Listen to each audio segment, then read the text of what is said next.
Hey guys, tonight we are going to trace the long, strange and frankly world-changing journey of a lumpy, unassuming tuber. Imagine for a moment a world without French fries, without vodka, without a hearty stew to get you through a cold winter. It's a bleak picture, I know. That world existed, and it was the humble potato that painted over it with a rich, starchy coat of pure survival. We're going to begin our story not in a European field or a king's court, but thousands of years ago, thousands of feet up in the mountains of South America. And let's be honest, if you were suddenly dropped there with your current set of skills, you probably wouldn't survive the first week. So, before you get comfortable, take a moment to like the video and subscribe, but only if you genuinely enjoy what I do here. And for a bit of fun, post your city and what time it is for you down in the comments. I love seeing where you're all listening from. Now dim the lights, maybe turn on a fan for that soft background hum, and let's ease into tonight's journey together. The air is thin here, so thin that each breath feels like a conscious effort. You stand on a narrow man-made terrace carved into the steep face of a mountain, the morning sun sharp and cold against your skin. Below you, a chain of similar terraces cascades down the slope, a green and brown staircase for giants. Above you, the jagged, snow-dusted peaks of the Andes scratch at a sky of the deepest, purest blue you have ever seen. This is your home. It's sometime around 1000 BC, and you are a farmer in the high plains of what will one day be called Peru. You have no concept of Peru, of course. Your world is this mountain, this valley, this sky. You lean on your digging stick, a simple fire-hardened tool, and you look out over your fields. Your wealth isn't measured in gold or precious stones, though they certainly exist somewhat. Here down in the warmer lands, your wealth is right here, nestled in the dark, rich soil. Your potatoes, not the potato as a singular concept, but a kaleidoscope of them. You cultivate hundreds of different kinds, each with its own name, its own purpose, its own personality. There are the papa purpura, their skins the colour of the evening sky and their flesh a startling violet. There are the lumpy, finger-like papa amarilla, yellow and waxy, perfect for the thick soups that warm you when the sun disappears. Some are smooth and round, others are gnarled and knobby, looking more like strange stones than something you could eat. You and your community have been doing this for generations, an unbroken chain of knowledge passed down from parent to child, a quiet, agricultural epic written in the earth. You've essentially been running a 7,000-year-long agricultural startup, just without the annoying emails from venture capitalists asking about your Q3 growth strategy. Historians and archaeologists still argue whether the wild potato was first domesticated here, in these high Peruvian plains, or a bit further south, near the shores of Lake Titicaca, in modern-day Bolivia. For you, this debate is meaningless. The potatoes are simply here. They are a gift from the mountains, and your duty is to tend to them. They are so central to your life that they've become a unit of measurement. A neighbour might ask how long a journey will take, and you'll reply that it takes about as long as it does to boil a potato, a perfectly understandable and precise measure for everyone in your village. But these plants are not always friendly. You know that some varieties, if eaten at the wrong time or prepared incorrectly, can make you sick. The leaves are bitter and dangerous, and even the tubers themselves can harbour a mild poison if they are exposed to the sun for too long and turn green. This is common knowledge, a lesson learned so long ago that no one remembers who first figured it out. You also know that the potato is more than just food. A poultice of a certain raw, grated potato can soothe a headache. Another can be used to treat a skin rash. It's your pharmacy as well as your pantry. Today's task is the beginning of the harvest, but it's also the start of a kind of magic, a brilliant feat of food science you perform with nothing more than the tools nature has given you. You and your family will dig up a specific type of small, bitter potato. These aren't the ones you'll eat tonight. These are destined for a longer life. Over the next few days you will spread them out on the ground, leaving them exposed to the punishingly cold Andean nights. The frost will settle on their skins, freezing them solid. Then, in the morning, the intense mountain sun will thaw them. You and your children will walk across the softened potatoes, your bare feet pressing out the water, a gentle, rhythmic dance of preservation. You'll repeat this process, freezing, thawing, pressing, for several days. Eventually, the small, hard potatoes will become lightweight, desiccated husks. These are chuño, a freeze-dried potato that will last for years, even decades, if kept dry. They are your insurance policy against a bad harvest, against famine, against the uncertainties of the world. When soaked in water, they will rehydrate into a strange, spongy, but deeply nourishing food that will sustain your family through any hardship. Right now, as you stand on this terrace, this miraculous food Arse is known only to the people of these mountains. It is a local secret, a regional superpower. But lying dormant in the DNA of these strange and wonderful tubers is the ability to change the world. They are just waiting for a ride. The world of the freeze-dried chuño and the high Andean farmer is a closed system, a bubble of ancient tradition that has existed, self-contained, for millennia. But the world outside that bubble is changing. It's growing, it's hungry, and it's sending out ships. Now you are no longer on the mountain terrace. The year is sometime in the mid-1570s, and you are deep in the belly of a Spanish galleon, lurching its way across the vast, unforgiving Atlantic. The air that was once thin and cold is now thick, humid, and heavy with the smells of sweat, tar, sea salt, and bilge water. The rhythmic creak and groan of the ship's timbers is your constant companion, a sound that has seeped into your bones over months at sea. This ship is returning to Spain from the Viceroyalty of Peru, laden with the treasures of the New World. In the main hold, under armed guard, are the real prizes, chests overflowing with silver ingots from the mines of Potosi, gold artifacts pried from the hands of conquered Incas, and precious dyes that will fetch a fortune in the markets of Europe. But you are focused on a much humbler passenger. Tucked away in a forgotten corner, in a rough wooden crate filled with soil, is a small collection of lumpy, dirt-caked tubers. They weren't loaded with any ceremony. They are an afterthought, a botanical curiosity brought back by a curious friar or a low-ranking officer who found them interesting in a market in Quito or Bogota. There's no manifest entry that reads, magic famine-ending superfood. It probably just says, odd terrestrial roots or maybe a kind of truffle. The conquistadors were meticulous diarists, but their entries were mostly about gold, God, glory, and complaining about the food, not celebrating the agricultural nuance of their new territories. Historians still debate the exact route and year of the potato's first arrival in Europe. Some say it was Seville in 1570. Others argue for a different port, a different year. A few theories even suggest that Basque fishermen, who had been plying the waters off the coast of South America for years, may have brought some back long before the official voyages of conquest, a quiet, unrecorded introduction. Whatever the true story, the arrival is silent.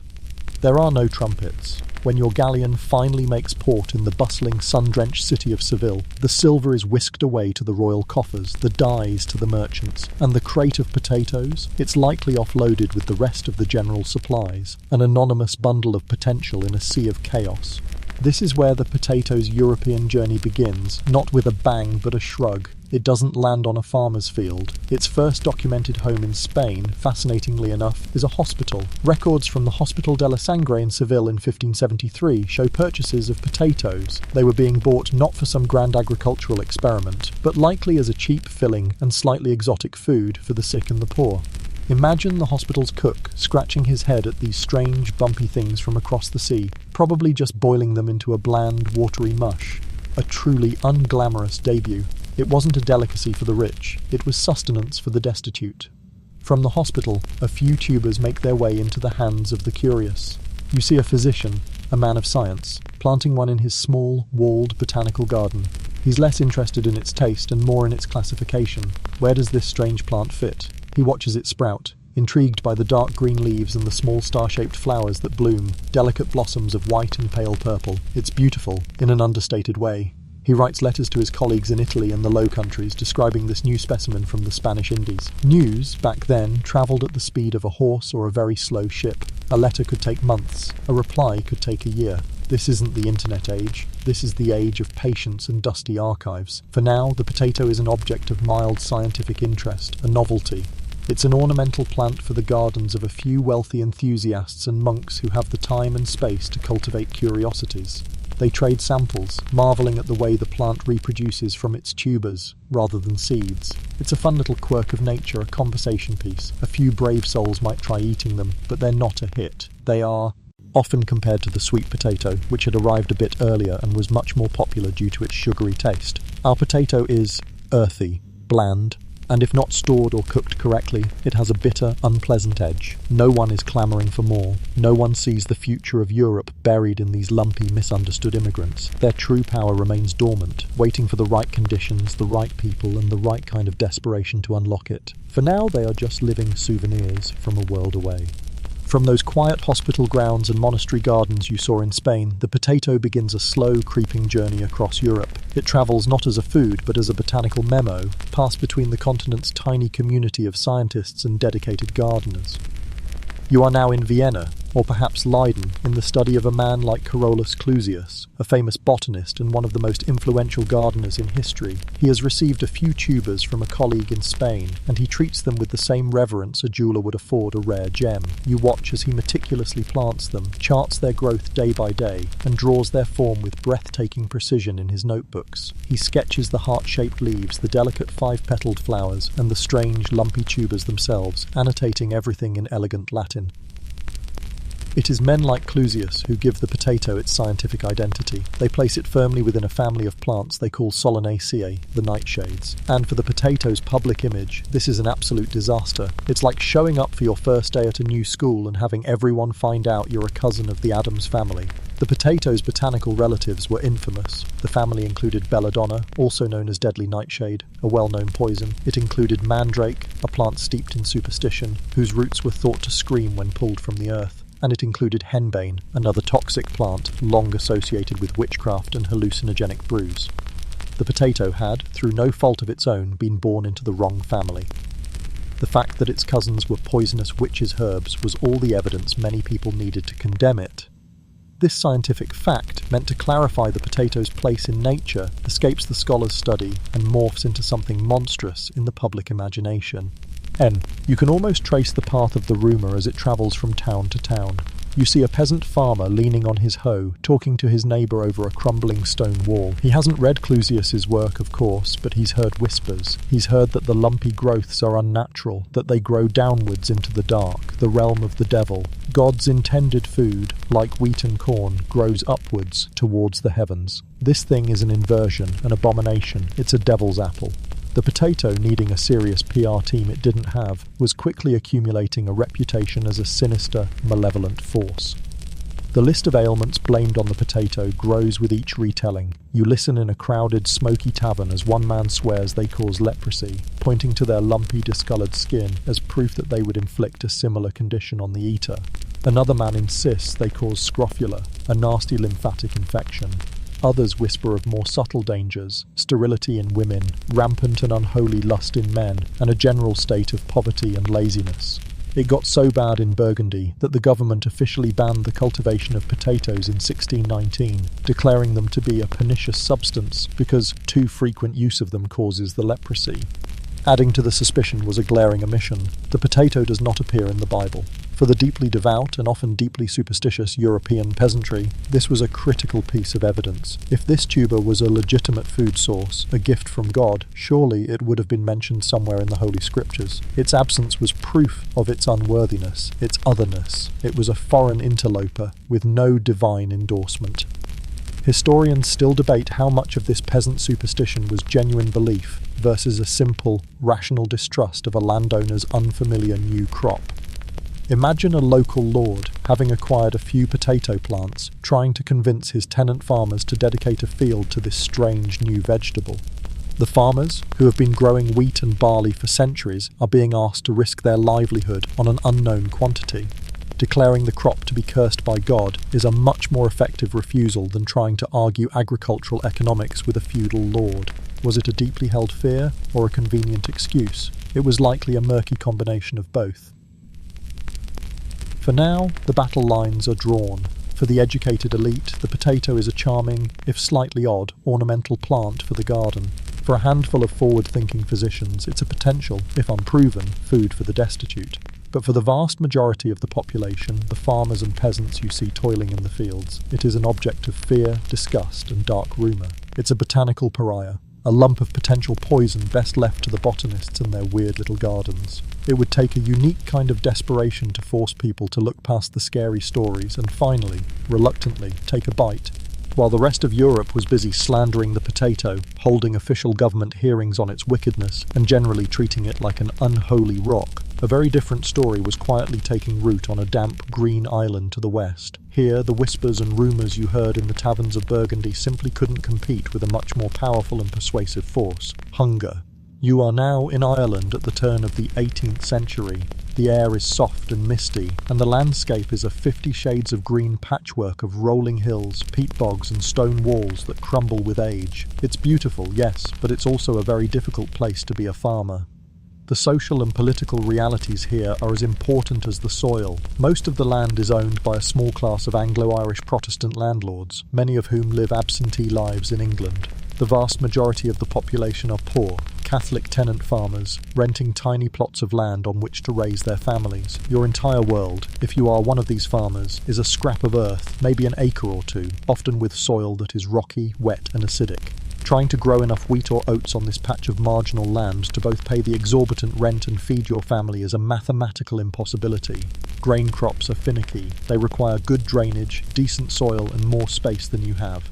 This is where the potato, that outcast from the continent, finds its opening. It arrives in Ireland not through a royal decree or a scientific conference, but likely through the quiet, mundane channels of trade with Spain. There's a popular legend that Sir Walter Raleigh first planted them on his Irish estate, a romantic story that gives the tuber a noble lineage. It's a nice thought, but it's almost certainly not true.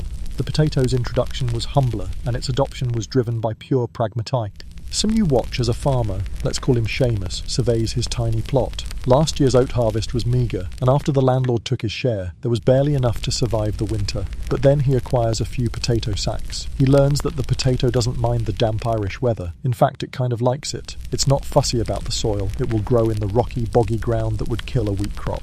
But here is its most magical property, its killer feature, its incredible yield. An acre of land planted with potatoes can produce 2 to 3 times more calories than an acre planted with grain. For Seamus, this isn't an abstract agricultural statistic. It's the difference between his children having full bellies and the gnawing pain of starvation. The potato was, essentially, a cheat code for survival on a tiny plot of land. The landlords, for their part, are thrilled. They see that their tenants can now feed themselves on smaller and smaller parcels of land. This means they can subdivide their estates even further, cramming more rent-paying families onto the same acreage. The rest of the land, the better land, can be used for the far more profitable business of grazing cattle or growing cash crops to export to England. The potato, in a strange way, subsidised this entire exploitative system. It allowed the landlord to get richer while the tenant, though fed, remained trapped in a cycle of poverty on his tiny patch of earth. And so the superstitions you saw crippling the potato's reputation across Europe just evaporate in the Irish mist. When the alternative is destitution, fears about a plant not being in the Bible or being a cousin of nightshade seem like a foolish luxury. Historians still debate whether the potato's arrival was a miracle or a trap. Was it a blessing that allowed the Irish people to survive and multiply in the face of an oppressive land system? Or was it a long-term curse that enabled that very system to persist, creating a society dangerously dependent on a single food source? For now, in the early 1700s, it feels like a miracle. You can see the change. Families are healthier, the population begins to grow. The potato, often paired with a bit of buttermilk to provide the missing vitamins, forms a surprisingly complete nutritional package. You peer into the window of a small, smoky cottage. A family sits around the hearth, the day's work done. The meal is simple, a pile of steaming, floury potatoes, skins burst, pulled directly from the embers. There's no bread, no meat, just the humble tuber. But it's enough. It's survival. Across the Irish Sea, the French are still debating whether potatoes are fit for human consumption. Here in Ireland, the debate is over. The potato is not just food, it's life itself.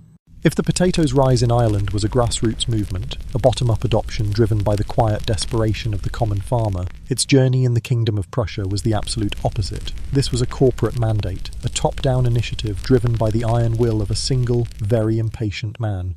You leave the damp green hills of Ireland behind and travel east to the flat, sandy plains of mid-18th century Prussia. The soil here is thin and poor, giving the region its unflattering nickname, the sandbox of the Holy Roman Empire. And ruling over it is King Frederick II, known to history as Frederick the Great. Frederick is an enlightened monarch, a man who writes poetry and plays the flute, but he is also a steely-eyed pragmatist and a brilliant military strategist. And he has a problem. His kingdom is constantly embroiled in wars, and the 7 Years' War in particular has brought with it a devastating famine. His armies need to be fed, and his people are starving. Grain crops have failed in the poor soil, and the situation is dire. Frederick, being the forward-thinking leader he is, sees the potato not as a botanical curiosity or a devil's apple, but as a tool of statecraft. He's read the reports. It has a high yield, it loves the sandy soil his kingdom has in abundance, and it's resilient. To him, it's not a food, it's a solution. So, in 1756, he issues a royal decree, a Kartoffelbefehl, which is German for potato order, and it is exactly as friendly as it sounds. He essentially commands his reluctant, starving subjects to plant potatoes. He distributes seed potatoes for free and provides instructions on how to cultivate them. The Prussian peasants, however, are just as superstitious and set in their ways as everyone else in mainland Europe. They greet this royal command with suspicion and contempt. They've heard the rumours from France about leprosy, and they see the lumpy, unfamiliar tubers and want nothing to do with them.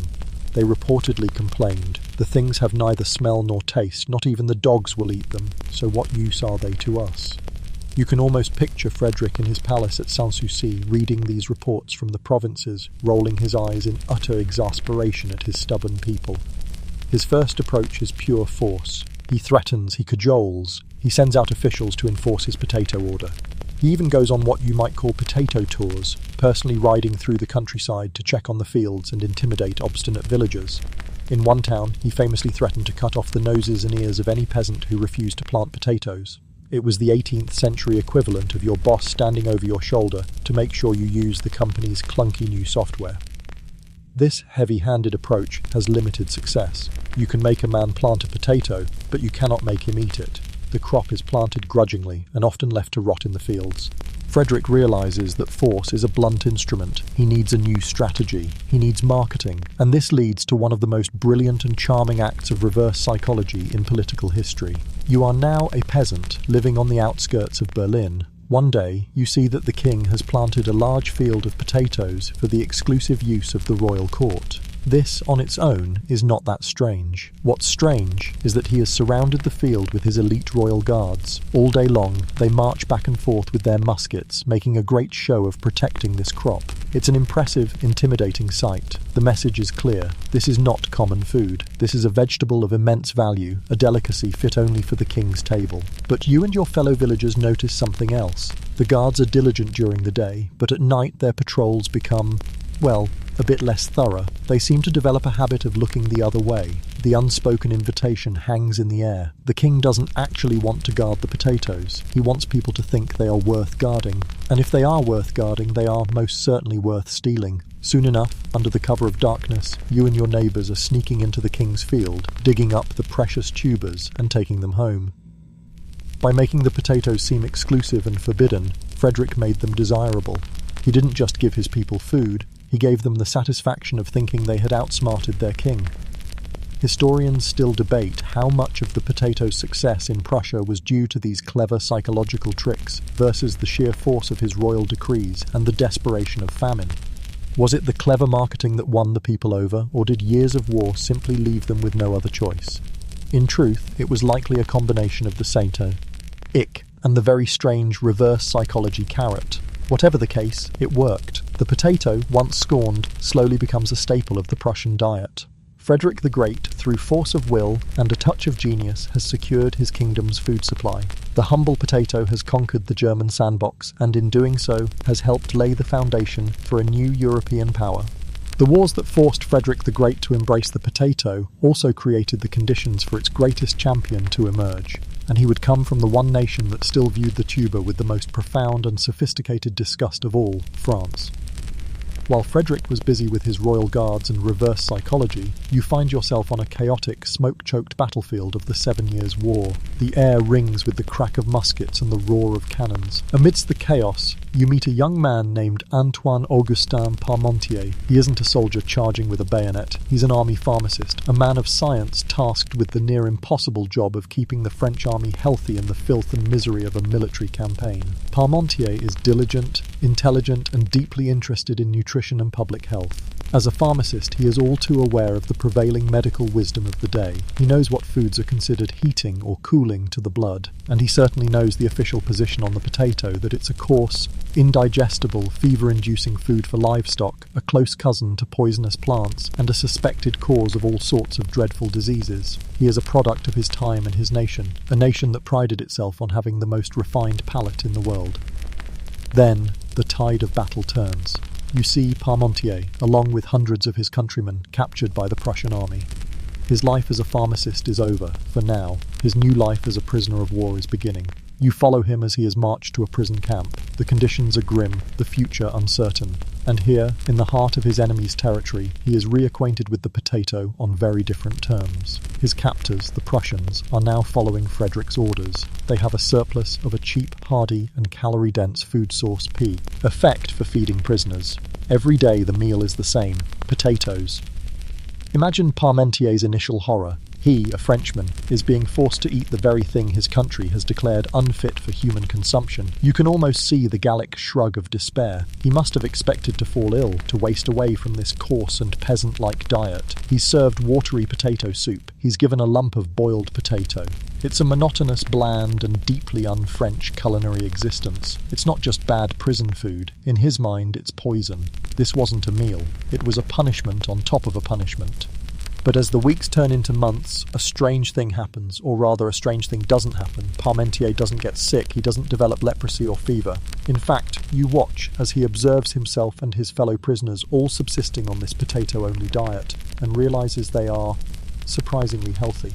They are surviving, they have energy. While not a gourmet feast, the potato is sustaining them, nourishing them in a way that all the medical textbooks of the day would have said was impossible.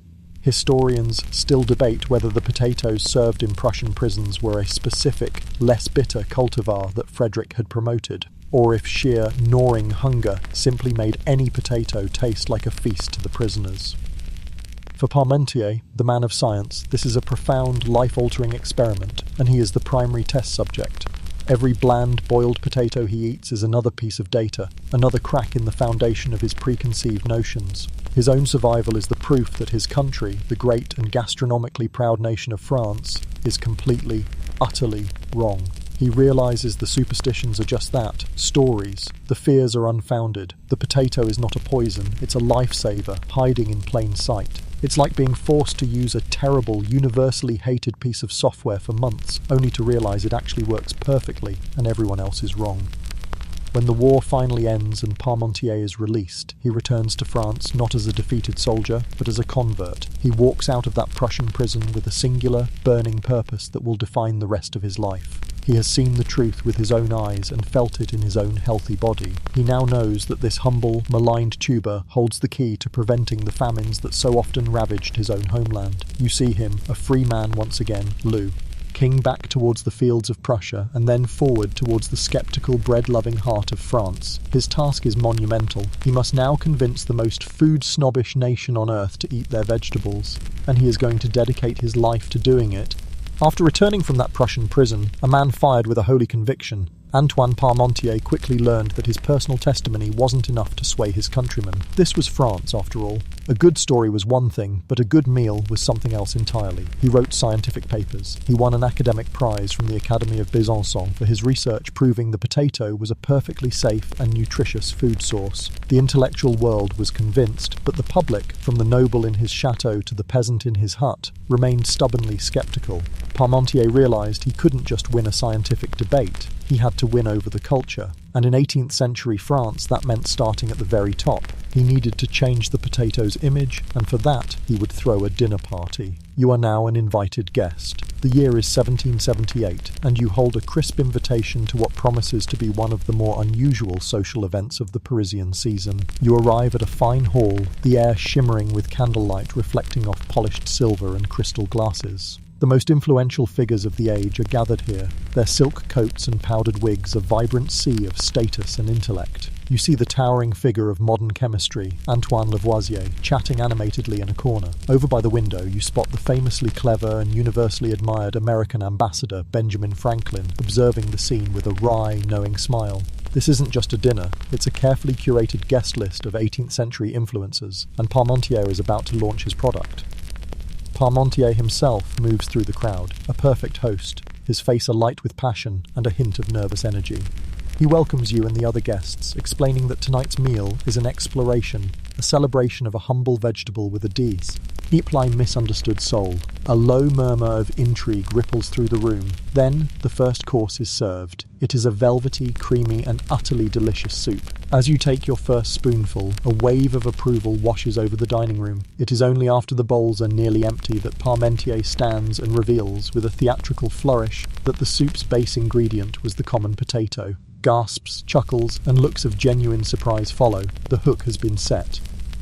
What follows is a culinary tour de force, a masterpiece of propaganda served on fine china. Historians still debate the exact menu of these dinners, as detailed recipes rarely survive, but tonight you are there to taste it all. The second course arrives, a sort of light, fluffy bread, served warm, made not entirely from wheat, but from a mixture including potato flour. It's a revelation. Then come dishes that showcase the tuber in every conceivable form. You sample a savoury tart with a potato crust, delicate potato fritters that melt in your mouth, and perhaps even a dish resembling an early version of a gratin, layered with cheese and cream. Each plate is a counter-argument to the old prejudices. This isn't the bland, watery mush of a prison camp. This is elegant, versatile, and undeniably French cuisine. The final stroke of genius might be a clear, potent liqueur, a potato-based spirit served as a digestive, proving the tuber could even provide a sophisticated buzz. Throughout the evening, you watch Parmentier. He is more than a host. He is a performer, an evangelist. He walks from table to table, telling his story of survival in the Prussian prison. He debunks the myths with scientific reason, explaining that the link to leprosy is pure fiction. He passionately lays out his vision, a France where no one has to starve, where this hardy, reliable crop could supplement the fickle grain harvests and save millions from the misery of famine.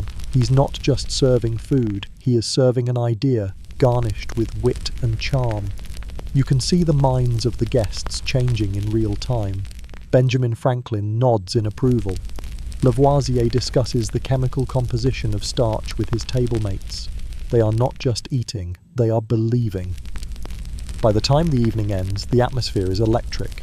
The guests, who may have arrived expecting a strange and perhaps unpleasant meal, leave as converts. They are buzzing with the news. A potato banquet, hosted by the brilliant pharmacist Parmentier, and it was magnificent. The story of the dinner becomes the talk of the Parisian salons. The potato is suddenly a subject of chic, intellectual conversation. It is no longer just pig feed. It is now a curiosity endorsed by the greatest minds in France and America. Parmentier, with a single, perfectly executed event, has achieved the impossible. He has made the potato fashionable. He has cracked the hard shell of French culinary prejudice and planted a seed of curiosity that will soon sprout all across the nation. But convincing the elite was only phase one. Now he had to win over everyone else. The high society banquet you attended was a spectacular success. It made the potato a fashionable topic of conversation in the gilded salons of Paris. But Antoine Parmentier was a pragmatist. He knew that for his mission to truly succeed, the potato couldn't just be a novelty for the rich. It had to find its way into the bubbling stew pots and onto the simple wooden tables of ordinary French families. He needed more than a dinner party. He needed a public spectacle. He needed a bit of theatre. His chance came when King Louis XVI, by now intrigued by Parmentier's persistent and passionate advocacy, granted him a piece of land to continue his work. And it was a pointed challenge. The king gave him a 50-acre plot at Les Sablons, a dusty, barren plain just outside Paris. The soil was notoriously poor, sandy, and considered utterly useless for conventional agriculture. It was a public test. If Parmentier's miracle tuber could grow here, it could grow anywhere. You are now a skeptical Parisian, perhaps a baker or a blacksmith, and you watch this experiment with a cynical eye. You see Parmentier and his workers till the poor soil and plant their strange tubers. To your surprise, and the surprise of many, the plants flourish. The hardiness of the potato is proven for all to see, but this was just the opening act.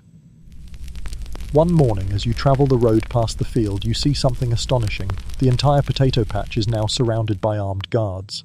And these aren't some bumbling local militia. They are, you recognise from their uniforms, members of the prestigious Gardes Françaises, looking stern and marching with purpose, their muskets gleaming in the sun. It creates an immediate sensation. Travellers on their way in and out of Paris stop to stare. What on earth is growing in that field that requires a royal guard? Rumours begin to fly. The pharmacist Parmentier must have...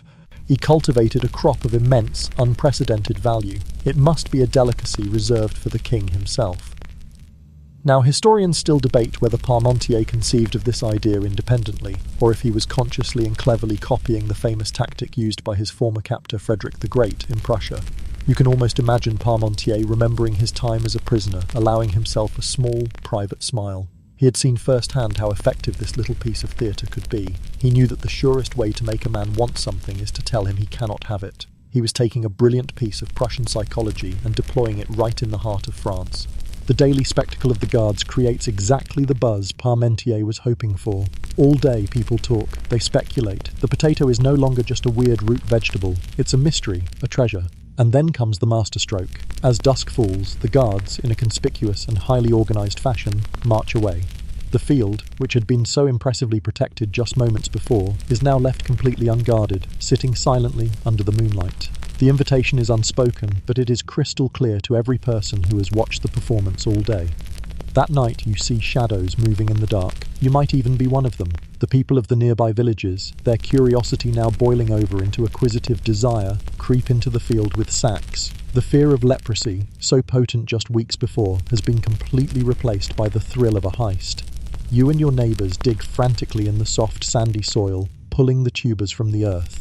This isn't just acquiring food, it's an adventure. You are liberating the king's private stash. Every potato you stuff into your sack feels like a small victory. Parmentier had essentially put up a giant invisible sign reading, "Incredibly valuable, delicious royal potatoes. Please do not steal. Guards go home at sundown."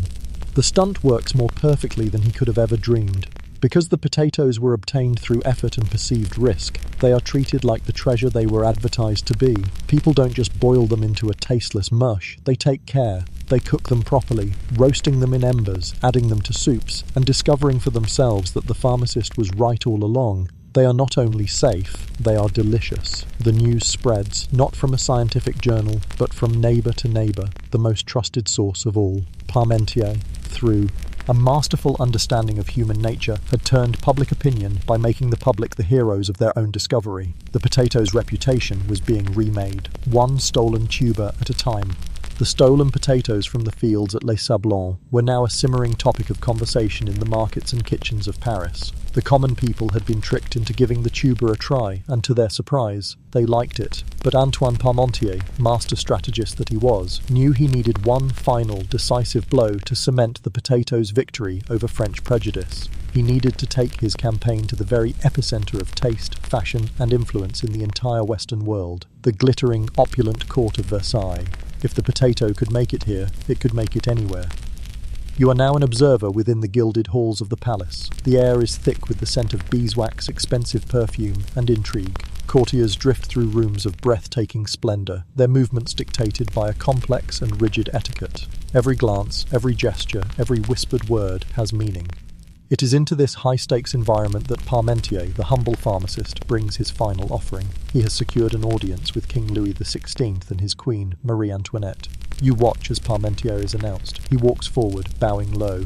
But he isn't carrying a heavy scientific treatise or a basket of lumpy tubers. In his hands, he holds a simple bouquet. It is made up of the delicate, star-shaped flowers of the potato plant, their pale white and violet petals a vision of rustic simplicity against the overwhelming gold and crystal of the room. He presents this bouquet to the king, not as a food, but as a tribute, a symbol of the beauty and potential hidden within this humble plant grown on royal land. King Louis, who was already a supporter of Parmentier's cause, is visibly charmed by this poetic gesture. He takes a single blossom from the bouquet and, in a clear and public signal of royal favour, carefully tucks it into the buttonhole of his brocade coat. A murmur of approval ripples through the assembled courtiers. The king has endorsed the potato, but the truly decisive moment is yet to come. All eyes turn to the queen.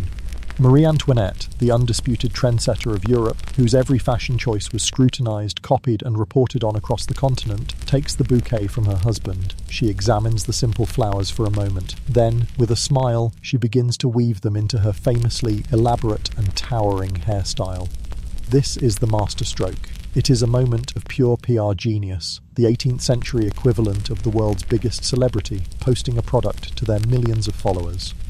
The Queen has not just approved of the potato, she has made it the height of fashion. The effect is instantaneous and electric. You see the ladies of the court exchange glances. The next day, and for weeks to come, the hot new accessory at Versailles is the humble potato blossom. Courtiers, desperate to emulate the style of the Queen and show their own fashionable patriotism, clamour to get their hands on them. The very same aristocrats who, just a few years earlier, would have scoffed at the idea of eating a potato were now tripping over themselves to wear its flower in their hair or on their lapels. Parmentier had brilliantly understood that the fastest way to the French stomach might just be through French fashion. Historians still debate how much of Marie Antoinette's gesture was genuine enthusiasm for Parmentier's project versus a calculated political move. Was it merely a frivolous, fashionable whim, as she was famous for, or was it a savvy attempt, in the increasingly tense years leading up to the French Revolution, to align herself with a cause that was about feeding the poor and improving the welfare of the common people? Perhaps she hoped to project an image of a caring monarch, a patroness of agriculture and the people. Whatever her motive, the result was the same.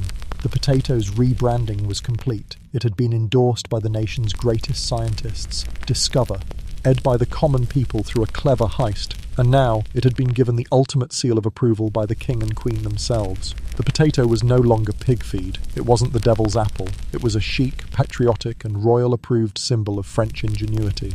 Parmentier's long, tireless campaign had been a stunning success. The last bastion of resistance had fallen. France, at long last, was ready to embrace the potato, and not a moment too soon, as a wave of revolutionary change was about to crash over the nation, and all of Europe with it.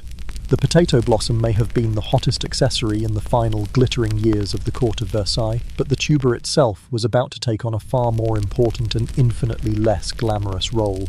The era of revolution was dawning, and with it came decades of continent-spanning warfare. The theories of men like Frederick the Great and Antoine Parmentier were about to be tested by fire, and the potato was about to get the job it was born for, saving lives when the world fell apart. You are now in a small village in the path of a marching army. It doesn't matter which army, French, Austrian, Prussian, Russian, the result for you, the peasant on the ground, has always been the same. For centuries, war has meant starvation. You watch as soldiers swarm through your village. They live off the land, which is a polite way of saying they take everything you have. They seize the grain from your barn, confiscate your livestock, and their horses trample the fields of wheat and rye that you need to survive the winter. Your food, the food you painstakingly cultivated, is now feeding the war machine. This has been the reality of European conflict for 1,000 years.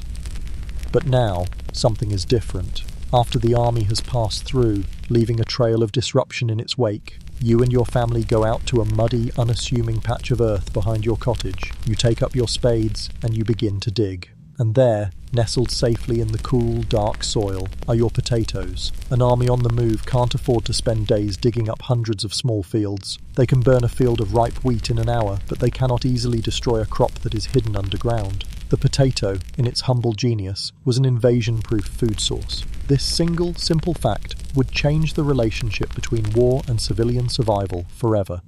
This advantage became critically important during the long and brutal Napoleonic Wars, which engulfed Europe in the early 19th century. In regions where the potato had been adopted, you see a level of food security that would have been unthinkable in previous conflicts. While there is still hardship and fear, the spectre of mass famine, which so often followed in the wake of armies, begins to recede. Military historians still debate the potato's exact strategic impact, but most agree its presence significantly lessened the severity of civilian starvation in conflict zones compared to the wars of previous centuries. The potato was the ultimate prepper food, patiently waiting underground for the chaos to pass.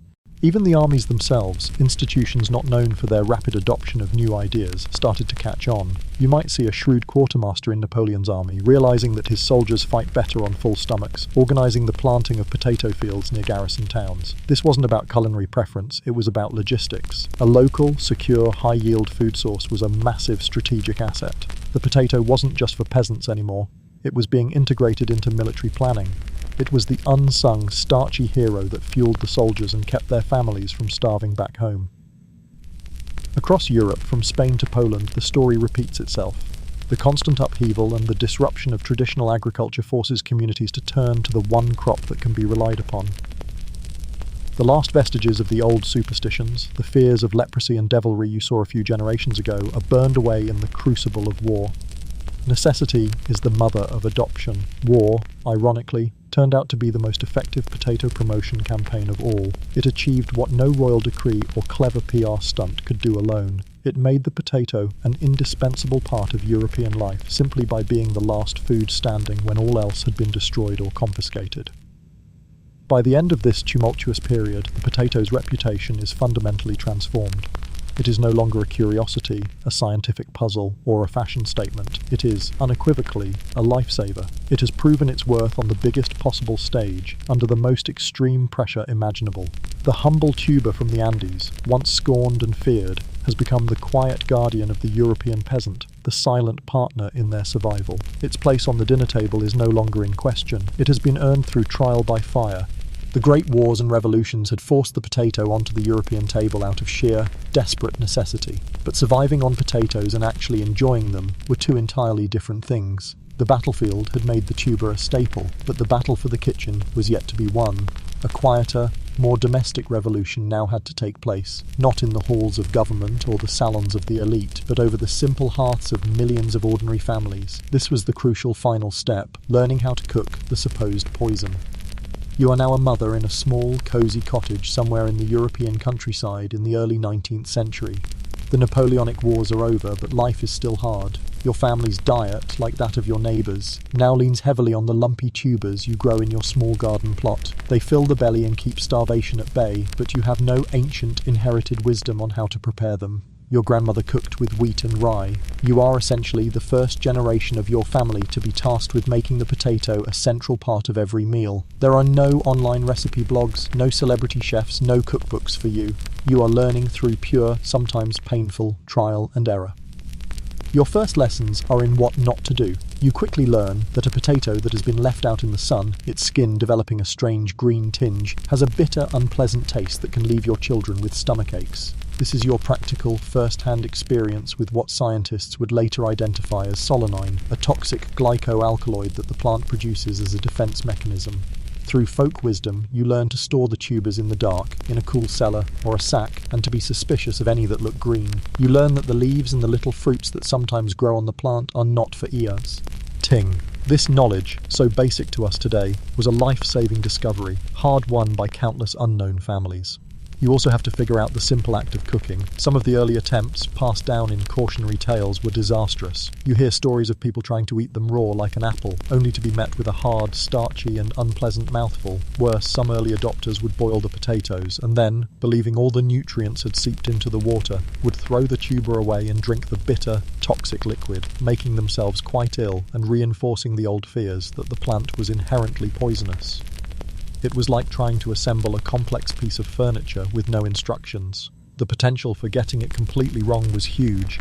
But slowly, generation by generation, the secrets are unlocked. You discover the simple magic of fire. You learn that if you bury a potato deep in the hot embers of your hearth and leave it for an hour, something wonderful happens. The skin becomes a blackened, crispy shell, and the inside transforms into a steaming, fluffy, almost sweet substance that is deeply comforting. You master the art of boiling, leaving them in the water just long enough so they are tender but not a watery mush. You learn that mashing the cooked potatoes with a fork and adding a splash of precious milk or a knob of butter if you can afford it creates a dish of sublime and gentle pleasure.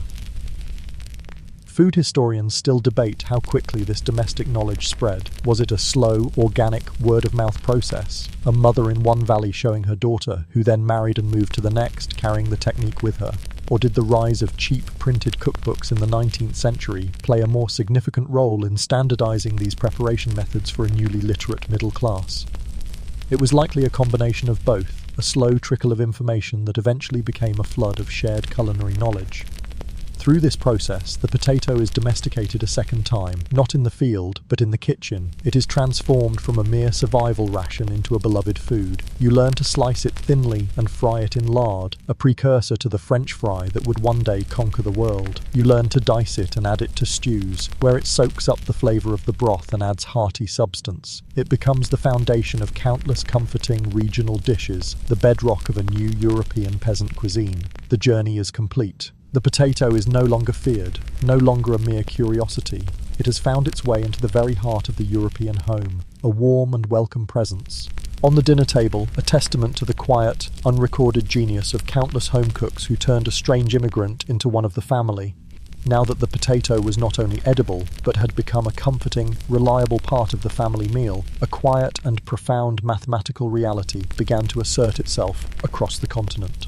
The full impact of this Andean tuber was about to move beyond the kitchen and reshape the very structure of European society. Well-fed people are healthier, they are more resistant to disease, they live longer, and most importantly, they have more children who survive the perilous journey through infancy and into adulthood. The potato was about to become the silent engine of the biggest population boom in human history. You are no longer in a single kitchen, but are now observing Europe from a great height, watching trends unfold over decades. For centuries, the continent had been caught in what is known as the Malthusian trap. Population would grow for a time, but it would inevitably outstrip the food supply, leading to famine, disease, and war, which would then knock the population back down again. It was a grim, repeating cycle. The food supply, based on traditional grain agriculture, was the ultimate handbrake on human growth. The potato, with its incredible caloric yield per acre, released that handbrake.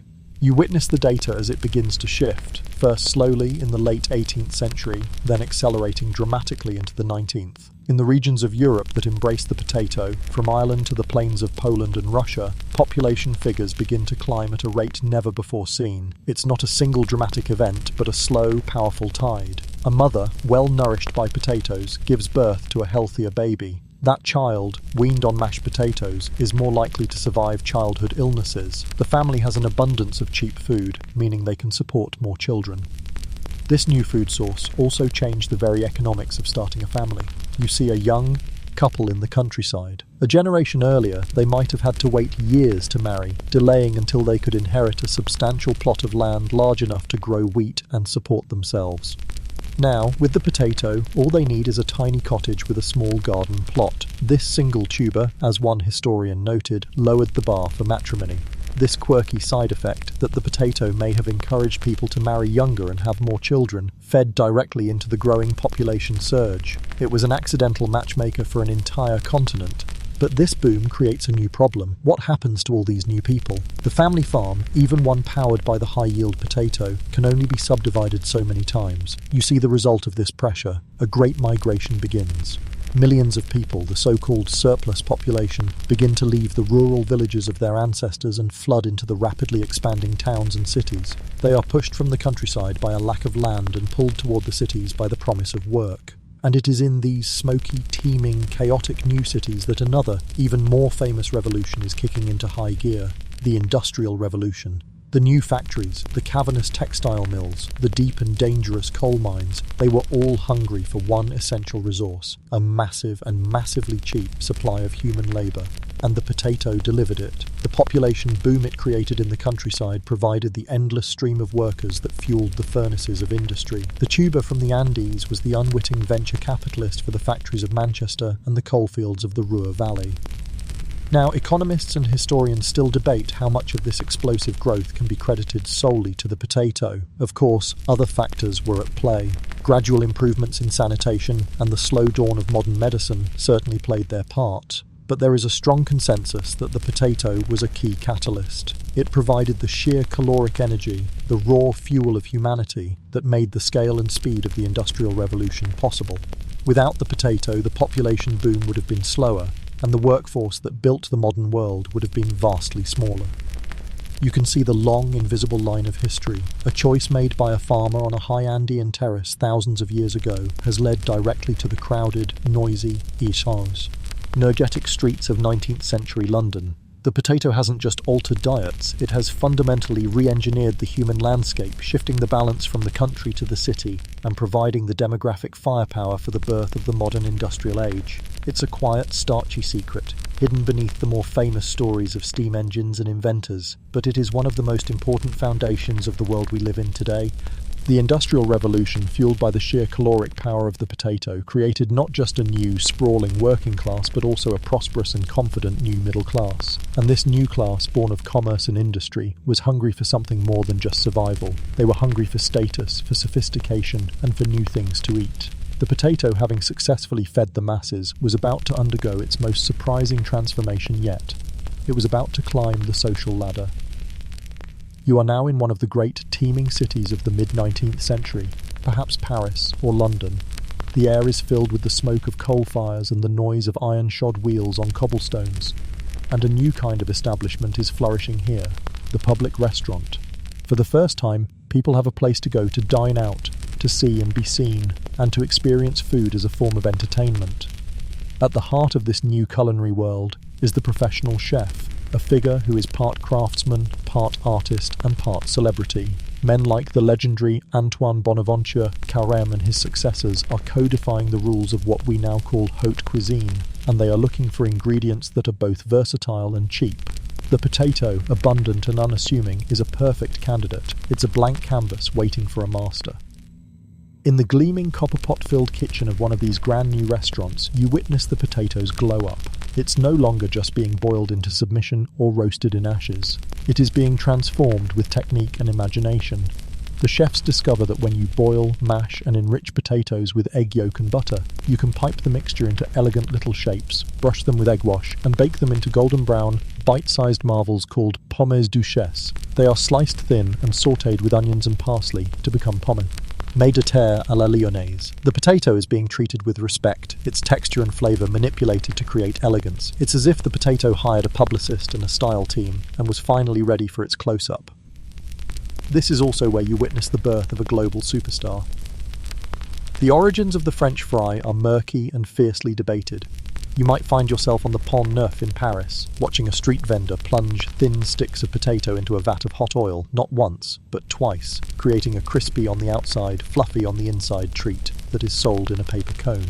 Or perhaps you are in the Meuse Valley in Belgium. The story here is that the locals were fond of frying tiny fish, but in the winter when the river froze, a clever mother decided to cut potatoes into the shape of little fish and fry those instead. Food historians still debate when the French fry, as we know it, truly became a widespread phenomenon, arguing whether it was a street food that trickled up or a chef's creation that trickled down. Whatever its origin, this simple, glorious invention was on its way to conquering the world. From the fancy restaurant and the street vendor's cart, these new ideas about the potato trickle into the home of the rising middle class. You see a banker's wife, eager to impress her dinner guests, consulting a new popular cookbook. She is learning to move beyond the simple boiled potato of her ancestors. She is making a potato salad, a German import, with a tangy vinaigrette. She is creating gratins and simple pan-fried potatoes. Serving potatoes is no longer a sign of poverty. It's a sign of a well-run, modern, and respectable household. The irony is thick and delicious. The very food that was keeping the factory workers and labourers alive on a few pennies a day was now, in a slightly more elaborate form, being served as a delicacy to the very people who owned those factories. The potato had become the most socially mobile of vegetables. It was a unifier, equally at home in a worker's sack lunch and on the fine china of a bourgeois dinner table. Its long journey from being a feared foreign object to the darling of the Parisian court seemed to have reached its happy conclusion. It had been accepted by every stratum of society, from the lowest to the highest. Its versatility was its strength, allowing it to be whatever people needed it to be, a simple fuel for the poor or a sophisticated ingredient for the rich. But in one corner of Europe, this incredible success was about to curdle into a tragedy of unimaginable proportions. While the great chefs of Paris were busy inventing a dozen new ways to serve the potato, and the English middle class enjoyed it as one part of a varied and prosperous diet, you must now return to Ireland, the place where the tuber's European story first took hold. And here, you find that a very different and far more dangerous reality has taken shape. In the rest of Europe, the potato was a valuable addition to the diet. In Ireland, it was no longer an option. It was everything. You stand on a green hillside in the early 1840s, and you look out over the countryside. It's a landscape you remember, but it is more crowded now, more intensely cultivated. The population has swelled to over 8 million people, a staggering number for this small island, all powered by the caloric engine of the potato. Everywhere you look, you see the unmistakable dark green leaves of the potato plant. Tiny plots, barely big enough for a small cottage, are green with them. They climb the hillsides in lazy beds, clinging to every last scrap of available soil. It's a sea of green, a testament to the tuber's incredible productivity. But as you look closer, you notice a terrifying uniformity. This is not the rich tapestry of hundreds of potato varieties you saw in its ancestral home in the Andes. The pressures of subsistence farming and the demand for maximum yield have pushed out all other contenders. Nearly the entire Irish countryside is planted with a single variety of potato, the Irish lumper. You stoop down and imagine pulling one from the earth. The lumper is not a noble potato. It is famously watery, bland and coarse in texture. Its name is an honest description of its appearance. It was popular for one reason and one reason only. It produced a colossal amount of food, even in the damp, poor soil that covered much of the island. It was the perfect workhorse for a population living off, and the very edge of survival. And this has created a system of breathtaking fragility. The entire food supply of a nation, the daily sustenance for millions of people, now rests on the genetic uniformity of a single, unglamorous potato variety. It's a monoculture of staggering proportions, an agricultural system built like a tower of blocks, where if the single block at the base is removed, the entire structure will collapse. Historians and sociologists still debate the complex web of causes for this total dependence, weighing the roles of oppressive British land policies that pushed peasants onto marginal lands, the relentless pressure of the population boom, and the simple, stark fact that no other crop could keep a family alive on so little land. It was a trap, a corner they had been backed into by history, politics, and the potato's own seductive success. For now, the system works. Just, you see a family inside their small one-room cottage. Their meal, day in and day out, consists of potatoes. An adult male might eat up to 14 pounds of potatoes a day. It is a monotonous but life-sustaining diet. Year after year, the lumper has delivered. It has proven reliable, a constant friend in a hard world. This reliability has created a quiet but deeply dangerous sense of security. They have, without realizing it, placed all their eggs in one lumpy, potato-shaped basket. But something is coming. A silent, invisible enemy is crossing the Atlantic. It travels in the holds of ships, a microscopic fungus called Phytophthora infestans. It is a fungus that specializes in potatoes, and it thrives in cool, damp weather, the very weather that defines an Irish summer. In the summer of 1845, as you stand on that green hill, the lumper fields look healthy. The harvest is expected to be a good one. But here and there, a farmer might notice an unusual dark spot on a leaf or a strange, unpleasant, damp smell in the air.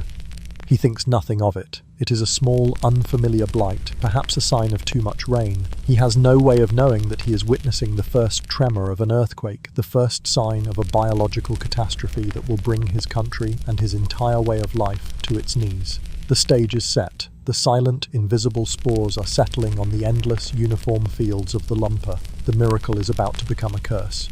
You are standing on that same Irish hillside, but it is now late autumn of 1845. The strange spots you saw on the leaves are no longer a curiosity. They have spread with terrifying speed, a black tide sweeping across the endless fields of the lumper. A strange, sickly sweet smell of decay, a smell that will haunt a generation, hangs heavy in the damp air. You watch as a farmer, his face etched with a dawning horror, frantically digs into a potato ridge. He pulls out not a firm, life-sustaining tuber, but a black, slimy, putrid mush that dissolves in his hand. He digs again and again. It is all the same. The food is gone. The entire harvest, the sole source of sustenance for millions of people, has rotted in the ground. What follows is one of the greatest human tragedies of the 19th century, the Great Hunger.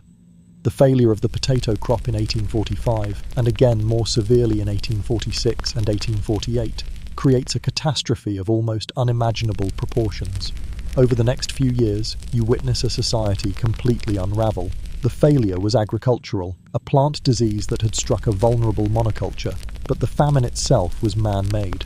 Historians fiercely debate the British government's response, questioning whether their slow, tragically inadequate relief efforts, constrained by a rigid adherence to free market ideology, constituted a colossal failure of governance or a more deliberate policy of neglect. While other food was still being exported from Ireland to England, the people who had grown it were starving. The results are devastating. Between 1845 and 1852, over 1 million people die from starvation and the diseases that follow in its wake, like typhus and cholera.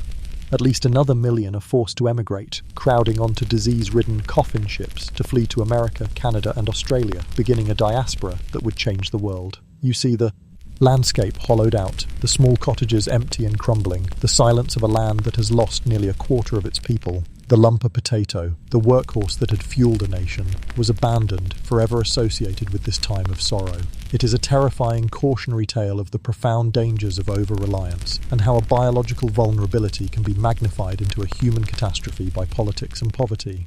And yet this dark chapter is not the end of the potato's story. It is the end of its first, dramatic, and often brutal rise. As the narrative lens pulls back from the tragedy of Ireland, you see the tuber solidifying its place elsewhere, becoming the fourth largest food crop on the entire planet. Its journey is finally complete. The simple act of an Andean farmer domesticating a wild plant thousands of years ago has reshaped our world. You see its legacy on every continent.